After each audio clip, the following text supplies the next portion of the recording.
جی السلام علیکم ناظرین، بریکنگ نیوز ود اون شرازی کی ایک اور اہم ایپیسوڈ کے ساتھ میں آپ کا ہوسٹ سید اون شرازی حاضر خدمت۔ جنہیں آپ نے چینل سبسکرائب نہیں کیا وہ کر لیں اور بیل آئیکن بھی دبا دیں۔ آج جس معاملے پہ ہم گفتگو کرنے جا رہے ہیں وہ وزیر اعظم عمران خان کا حالیہ ایک انٹرویو ہے جو انہوں نے سما ٹی وی پہ پارس خورشید کو دیا۔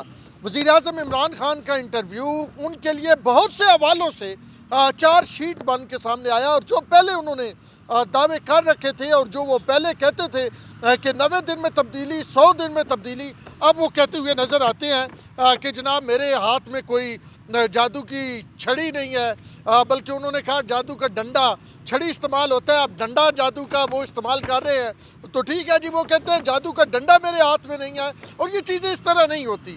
ایک موقع پہ جب پارس خورشید نے یہ کہا کہ وزیر اعظم صاحب کیا لوگ خودکشیاں کر لیں، تو وزیر اعظم نے اس کے جواب میں جو سٹائل کیا، ہاں پھر آگے جب چلے تو وہ اینکر بھی حیران رہ گئی کہ وہ خودکشی کی بات کو اتنی اہمیت ہی نہیں دے رہے، اور وہ کہہ رہے ہاں کر لیں، مطلب ان ادر ورڈ۔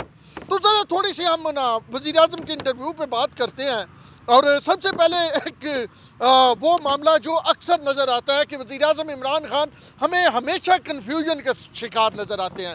ایک جگہ جیسے کرونا کا معاملہ تھا، پہلے کرونا میں انہوں نے کہا یہ چھوٹا موٹا زکام ہوتا ہے، خدا کا واسطہ ہے اللہ کے بندوں ہر بندہ ٹیسٹ کرانے نہ چلے جانا۔ یہ وزیر اعظم عمران خان نے آن ایئر پی ٹی وی پہ کہا اور سارے چینل نے چلایا میٹنگ کے بعد۔ پھر انہوں نے کچھ عرصے بعد، کچھ مہینے بعد، کچھ ہفتے بعد خود ہی کہا کہ یہ جو لوگ کہتے ہیں نا یہ کرونا کوئی چھوٹا سا زکام ہے، یہ غلط کہتے ہیں، یہ بڑی سخت بیماری ہے۔ تو وزیر اعظم عمران خان وہ آئی ایم ایف سے لے کے کہ ہم گئے تو خودکشی کر لیں گے جی، ہم نہیں جائیں گے، ہم قرضے نہیں لیں گے، میں خودکشی کر لوں گا، اور اسی طرح کی وہ ساری اپائنٹمنٹس جی، یہ جی میرٹ پہ اپائنٹمنٹ نہیں کرتے، خود جناب اعظم خان 21 گریڈ والے کو لگا لیا۔ پہلے کہتے تھے جی نواز شریف نے فواد حسن فواد کو 21 گریڈ تھا 22ویں گریڈ میں لگایا۔ تو پی ایم خان کی وہ باتیں جو ہیں وہ تو واضح طور پہ ہیں کہ کہتے ہیں پہلے کچھ اور کہتے ہیں، پھر خود ہی ان کو کنٹراڈکٹ کہتے ہیں، خود ہی کہتے ہیں کہ جی مہنگائی بڑھ رہی ہو، پٹرول کی قیمت بڑھ رہی ہو، اس کی جناب جو ساتھ میں دیگر چیزیں گیس مہنگی ہو رہی ہو، بجلی، تو آپ کا حکمران چور ہے۔ یہ وزیر اعظم عمران خان نے کہا تھا۔ اب سارا کوئی بڑھ رہا ہے تو اب وہ کچھ اور تعویلیں دیتے ہیں۔ بہرحال ایک سوال پارس خورشید نے ان سے کہا بھائی یہ ذرا کنفیوژن والی بات پہلے کر لیں، کس میں بھی کنفیوژن، اس میں بھی کنفیوژن۔ پارس خورشید نے کہا کہ آپ پہلے مدینہ کی ریاست کہتے تھے کہ میں نے مدینہ کی ریاست بنانی، پھر آپ چین جاتے ہیں تو کہتے ہیں چینی نظام لانا ہے، چینی ماڈل لانا ہے، آپ ایران جاتے ہیں تو ایرانی نظام آپ کو پسند آ جاتا ہے، ملیشیا جاتے ہیں تو ملیشیا کا ماڈل، ترکی جاتے ہیں تو ترکی کا ماڈل۔ کیا خان صاحب آپ کنفیوز ہیں؟ تو اس میں خان صاحب نے جناب پھر وہی نہیں دیکھے جو وہ ماڈل ہے مدینہ کا، وہی اس کا ماڈل ہے، اور ایران کا، اور نہیں جناب عالی، مدینہ کا ماڈل جو ہے وہ چین والا ماڈل نہیں ہے۔ چین میں جو کچھ ہو رہا ہے وہ کسی طور پہ بھی مدینہ میں نہیں ہوتا۔ ملیشیا اور مدینہ کا ماڈل بالکل ڈفرینٹ ہے۔ ملیشیا ایک لبرل کنٹری ہے، تو آپ مطلب آپ کی مرضی ہے، جو چاہے وہ کہتا ہے نا جو چاہے آپ کے حسن کرشمہ ساز کریں۔ پھر پارس خورشید نے انہیں کہا کہ جناب آپ کہتے ہیں 2 لاکھ میں گزارا نہیں ہوتا تھا، آپ کی تنخواہ بڑھ گئی، ایک 18-20 ہزار روپے والا بندہ کیسے گزارا کر سکتا ہے؟ آپ ہمیں یہ تو بتا دیں۔ وہ ایک اسٹیل مل سے لوگ نکال دیے، پی ٹی ڈی سے لوگ نکال دیے، ریڈیو سے لوگ نکال دیے، یہ لوگ کیسے گزارا کریں گے؟ کوئی جواب نہیں، کوئی جواب نہیں۔ وہ جو مطلب ویلفیئر اسٹیٹ کی بات کرتے تھے موصوف، ان کے پاس کوئی جواب نہیں، اور وہ کہتے ہیں جی دیکھیں دنیا میں 1 کروڑ نوکری کا وعدہ کر کے آئے تھے، کہتے ہیں جی دیکھیں دنیا میں پرائیویٹ سیکٹر میں نوکری ہوتی ہے، سرکاری سیکٹر نہیں دیتا ہے۔ تو بھائی جب 1 کروڑ نوکری کا وعدہ کر رہے تھے تو یہ آپ نے بتانا تھا نا، اس وقت بتانا تھا نا، اور پھر آپ نے 2.5 سال میں پرائیویٹ سیکٹر میں نوکریاں دی کتنی ہیں؟ 1 کروڑ نوکری تو پرائیویٹ سیکٹر کی ختم ہوئی ہے آپ کے 2.5 سال میں۔ اور پھر آگے چلتے ہیں، کہتے ہیں جی سرکاری نوکریاں نہیں ہوتی، تو بھائی آپ کوئی کون سی آپ نے سرکاری نئی نوکری دی ہے؟ آپ تو پہلے والے لوگوں کو بھی نکال رہے ہیں، سینکڑوں ہزاروں کی تعداد میں لوگوں کو نکال رہے ہیں۔ اور پھر آپ نے کیا کیا خان صاحب؟ آپ نے دوسری طرف ایک طرف یہ کہہ رہے ہیں کہ سرکاری نوکریاں نہیں ہوتی، پرائیویٹ ہوتی ہیں، پرائیویٹ نوکریاں بھی فارغ، سرکاری نوکریاں بھی فارغ، بندے پہ بندہ نکالے جا رہے ہیں، اور ہزاروں خاندان، جو ایک بندہ بے روزگار ہوتا ہے ایک خاندان بھی ہو تو ابھی تک 1 کروڑ جو ہے وہ خاندان بے روزگار ہو چکا ہے پاکستان میں۔ اور آپ عجیب مطلب آپ کہہ رہے ہیں کہ جی میں کیا کروں، جادو کا ڈنڈا نہیں، سب کچھ ٹھیک ہو سکتا ہے۔ وہ ماتیر بھی آ جاتے تو وہ کیا کرتے؟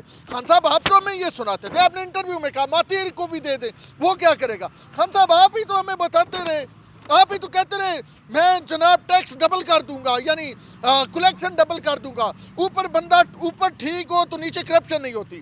وہ جو 12 ارب کی ڈیلی کرپشن 10 سے 12 ارب کی ہو رہی تھی وہ کدھر گئی خان صاحب؟ وہ تو آپ نے پکڑ لی ہوگی نا، اسی سے ہی عوام کو کوئی نہ کوئی دے دے۔ آپ تو یہ کہتے تھے کہ ٹیکس کلیکشن اس لیے نہیں ہو رہی کہ یہ بڑوں پہ ٹیکس نہیں لگاتے، چھوٹوں کو پکڑتے ہیں، میں چھوٹوں پہ ٹیکس نہیں لگاؤں گا۔ خان صاحب آپ نے کس پہ ٹیکس لگایا وہ سب کو پتہ ہے، جاگیر ترین سے لے کے اور جناب خسرو بختیار تک کس کے کہاں پہ مفادات ہیں۔ آپ سزا زیادہ سے زیادہ یہ دیتے ہیں کہ چھوٹی سیٹ سے اٹھا کے بڑی سیٹ پہ بٹھا دیتے ہیں۔ میرٹھ کی یہ صورتحال ہے کہ اپنے جو ہے وہ بینوئی کا گھر چھڑوانے کے لیے قبضہ آپ آئی جی بدلتے ہیں، آپ جناب لے کے آتے ہیں آئی جی بدل کے، آپ سی سی پی او کو لے کے آتے ہیں کہ میرے بینوئی کا قبضہ چھڑوا دیں۔ آپ کہتے تھے گلو بھٹو کی پولیس نہیں بنے گی، تو خان صاحب یہ آپ اپنے بینوئی کے لیے پورا پولیس کا سسٹم چینج کر رہے ہیں، تو کیا اس کو پھر کس کی پولیس کہا جائے؟ بہرحال خیر آگے چلتے ہیں، ابھی انٹرویو پہ باتیں اتنی ہیں نا خان صاحب کی، کام بہت لمبا ہو جائے گا، ابھی صرف انٹرویو پہ آتے ہیں۔ اچھا جی، پھر تھوڑا سا دوسری طرف جائے تو آرمی چیف کے متعلق انہوں نے کہا کہ جنرل باجوہ بڑے سلجھے ہوئے انسان ہیں اور فوج میں غم و غصہ پایا جاتا ہے جو ان پہ تنقید کی جاتی ہے۔ تو خان صاحب تنقید فوج پہ اگر پاکستان کی تاریخ میں سب سے زیادہ کسی ایک شخص نے کیا ہے تو وہ آپ ہیں۔ آپ اپنے بیانات شاید آپ بھول جاتے ہو لیکن کیمرے کی آنکھ نہیں بھولتی ہے۔ میں پچھلے تقریباً 12 سال سے 2008 سے ریگولر آپ کو کور کر رہا ہوں، یہیں پہ اسلام آباد میں بنی گالہ میں آپ کو کور کر رہا ہوں، اور خان صاحب جو کچھ آپ نے فوج کے متعلق کہا وہ تو مطلب کہاں کہا آپ نے کہا کہ جی ڈالروں کی خاطر بکتے ہیں، آپ نہیں کہا نا، آپ نے کہا کہ جناب امریکہ کے ہواری اور پتہ نہیں کیا کیا آپ نے کہا۔ پھر وہ ایک کنٹینر میں بیٹھ کے ایک ویڈیو آئی یوٹیوب پہ پڑی ہے نا، وہ اس میں آپ نے کیا کہا 20,000 بندہ اکٹھا ہو جائے تو کیا ہوتا ہے؟ تو آپ نے جو کچھ کہا ہوا ہے، آپ نے جو مطلب جس طرح کی لینگویج یوز کی ہوئی ہے، میرے خیال میں اس طرح کی لینگویج تو پاکستان میں کم از کم ابھی تک نواز شریف نے یا مریم نے بھی نہیں یوز کی، نہ مریم نواز نے، وہ اور طرح کی وہ تو اور بیانیاں جو ہے وہ لے کے چاہ رہے ہیں۔ آپ نے جو ورڈنگ یوز کی کسی نے پاکستان میں یوز نہیں کی، اور پھر آپ کہتے ہیں فوج میرے اوپر نہیں میرے نیچے ہے۔ خان صاحب وہ کون سا وزیر اعظم ہے جس کو یہ بتانا پڑے کہ فوج اس کے نیچے ہے؟ مطلب کمال کی بات ہے۔ پھر آپ کہتے ہیں وہ ان کے فون ڈرتے کیوں تھے نواز شریف اور زرداری؟ اس لیے کہ فوج کو ان کی باتوں کا پتہ چل جاتا تھا، فون یہ وہ، اور آپ یہ کہہ رہے ہیں کہ میرے فون جو ہے ان کو پتہ چل جائے میں کس سے بات کر رہا ہوں کیا کر رہا ہوں، کوئی مسئلہ نہیں، قومی سیکورٹی کا معاملہ ہے۔ یعنی ان ادر ورڈ آپ کہہ رہے ہیں آپ کے ڈائریکٹ الزام وزیر اعظم پاکستان لگا رہا ہے کہ فون ٹیپ ہوتے ہیں۔ مطلب اچھے آپ چلے سجن ہی مان لیتے ہیں، چنگے تسی سجن ہو خان صاحب، مطلب آپ یہ کہہ رہے ہیں فون ٹیپ ہوتے ہیں، اور مطلب یہ آپ کے لیے کوئی اول تو یہ بات کہنی نہیں چاہیے، اگر آپ کہتے ہیں تو یہ شرمندگی کی بات ہے کہ وزیر اعظم پاکستان کے فون ٹیپ ہوتے ہیں۔ پھر خان صاحب کہتے ہیں کہ جی استعفے دیں، میں تو ویٹ کر رہا ہوں، میں ادھر ایک ہفتہ رک جائیں تو میں سوچوں گا اپنے استعفے کے بارے میں ان کو کنٹینر دوں گا۔ خان صاحب ابھی بنی گالہ میں ابھی جب میں یہ ویلاگ ریکارڈ کر رہا ہوں معذرت کے ساتھ اساتذہ پہ، فیمیل اساتذہ پہ، عورتوں پہ آپ کی پولیس، آپ کی اب گلو بھٹو کی پولیس کہوں یا کیا کہوں، آپ کی پولیس شیلنگ کر رہی ہے، ابھی اس وقت شیلنگ کر رہی ہے، شدید شیلنگ ہو رہی ہے۔ میں ابھی دیکھ کے آیا ہوں، کور کر کے آیا ہوں، شدید شیلنگ وہاں پہ ہو رہی ہے۔ جو لوگ اساتذہ بنی گالہ کی طرف جا رہے تھے احتجاج کے لیے، آپ نے کیا کنٹینر دینا ہے خان صاحب؟ آپ تو مطلب عورتوں کا احتجاج نہیں برداشت کر سکتے، آپ نے کیا کنٹینر دینا ہے؟ یہ استاد قوم کے محسن یہاں پہ مطلب سینکڑوں کی 3,000 تقریباً تعداد ہے، آپ ان پہ آنسو گیس چلوا رہے ہیں، اس سردی میں آپ دیتے نا ان کو کھانا۔ خان صاحب یہ صورتحال ہے اس وقت جو ہے۔ پھر جناب سب کرپٹ ہیں خان صاحب، سب کرپٹ ہیں، ٹھیک ہے، نواز شریف کرپٹ، بے نظیر کرپٹ تھی آپ کہتے رہے، اچھا جی اب وہ فوت ہوگی بات نہیں کرتے، آصف زرداری، بلاول، مریم نواز سارے کرپٹ جناب، ٹھیک ہے، خواجہ آصف، سعد رفیق سارے کرپٹ۔ خان صاحب آپ یہ بتائیں کہ آپ کے ارد گرد جو لوگ بیٹھے ہوئے ہیں یہ کون سا مطلب کوئی مدینے کی ریاست والے ہیں؟ ان لوگوں کی کرپشن کی کہانیاں آئل سے لے کے، جب آئل کی شارٹیج ہوتی ہے یعنی پٹرول سے لے کے، گیس سے لے کے، LNG LPG، اور پھر آخر پہنچتی ہے بات چینی پہ، آٹے پہ۔ اب آپ خوش ہوتے ہیں، اچھا خان صاحب آپ خوش ہو رہے ہیں کہ جی دیکھیں چینی 81 روپے ہو گئی۔ خان صاحب آپ کو تو مطلب میں یہ کیا کہوں کہ آپ کو تو اس پہ مطلب ٹینشن لینی چاہیے تھی، آپ کو تو شرمندگی ہونی چاہیے تھی کہ 55 سے چینی 81 پہ کیسے پہنچ گیا۔ آپ خوش ہیں، آپ کہہ رہے ہیں 103 4 سے 81 پہ آ گئی۔ خان صاحب کی کون سا اصول ہے یہ؟ مطلب چند ماہ میں قیمت جو ہے وہ 55 سے 104 پہ گئی اور آپ 81 پہ لا کے خوش ہیں، یعنی 26 روپے اب بھی قیمت پر KG، یعنی 50% قیمت، یعنی 52 روپے کا 26 روپے 50% بنتا ہے۔ تو آپ 50% قیمت بڑھا کے بھی آپ قوم کو یہ کہہ رہے ہیں، بڑا زبردست ہو گیا۔ پھر ایک اور صاحب ہیں جن کو دواؤں کے سکینڈل میں پکڑا گیا تھا، جاتے جاتے باتیں لمبی ہو جائیں گی، بس تھوڑا سا میں نے یہ خان صاحب کے لیٹسٹ انٹرویو پہ ہی بات کرنی تھی، باتیں لمبی ہو جائیں گی۔ یہ ایک موصوف جانے جاتے ہیں جو آپ کی پارٹی کے ابھی سیکرٹری جنرل ہے، اور اس سے پہلے وزیر صحت تھے عامر کیانی صاحب کے حوالے سے کیا کچھ الزامات آئے، کہاں پہ ہے وہ الزامات، کہاں پہ عامر کیانی، کہاں پہ دواؤں کی قیمت 500 گنا روپے اس وقت بڑھ گئی ہے، یعنی 500 گنا بڑھ گئی ہے، اور ایک دوا جو 60 روپے کی ہوتی تھی وہ جناب کہیں 300 روپے کی مل رہی ہے۔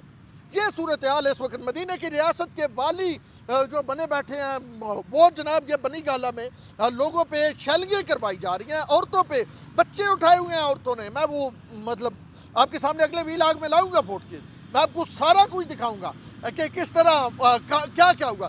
ویلاگ ضرور دیکھے گا، میں تمام تفصیلات، میں بھی ادھر ہی جا رہا ہوں یہ ویلاگ کے بعد۔ تو عجیب صورتحال ہے خان صاحب، سمپل سی بات ہے، جو آپ نے خود بیان دیا بعد میں اسی بیان کی آپ نے نفی کی، جو آپ نے پہلے کہا پھر اس کے خلاف آپ خود ہی گئے۔ خان صاحب صرف یہ بات نہیں بلکہ اس کے ساتھ ساتھ آپ دوسروں کو کرپٹ کہتے ہیں، لیکن آپ اپنے دائیں بائیں آگے پیچھے نہیں دیکھتے۔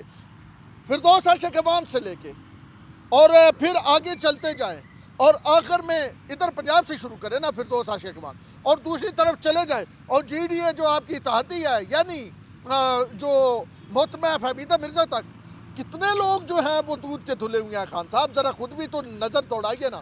پھر ایک دو اور ایک چیز دیکھ لیتے ہیں، MQM جن کو آپ قاتل کہتے تھے، کاب لیگ جن کو آپ چور ڈکیت کہتے تھے، کہاں آپ نے بٹھائی ہوئی؟ آج پرویز الہی کہاں ہے؟ آپ شجاعت کو کہتے ہیں، مجھے پرویز الہی سمجھے۔ پر خان صاحب میں نے بات کرنی تھی صرف اسی آپ کے انٹرویو کے حوالے سے، اور خان صاحب کا جو انٹرویو ہے یقینی طور پہ بطور جرنلسٹ میرے لیے ایک یہ کہیں کہ عجیب سوچ اور عجیب مخمصے کا مقام ہے کہ جب آپ کے پاس بیچنے کے لیے کچھ نہیں ہے، جب آپ نے کیا کچھ نہیں ہے، 2.5 سالوں میں آپ نے نہ کوئی گھر بنایا، نہ کوئی نوکری دی، نہ کوئی چیز سستی کی، کچھ بھی نہیں کیا، عوام کو کوئی سہولت نہیں دی، تو خان صاحب آپ اس طرح اٹھ کے انٹرویو کیوں دے رہے ہیں؟ یہ بات سمجھ سے بالا تر ہے۔ اب تک کے لیے اتنا ہی، اپنے ہوسٹ سید اون شیرازی کو دیجیے اجازت، اللہ نے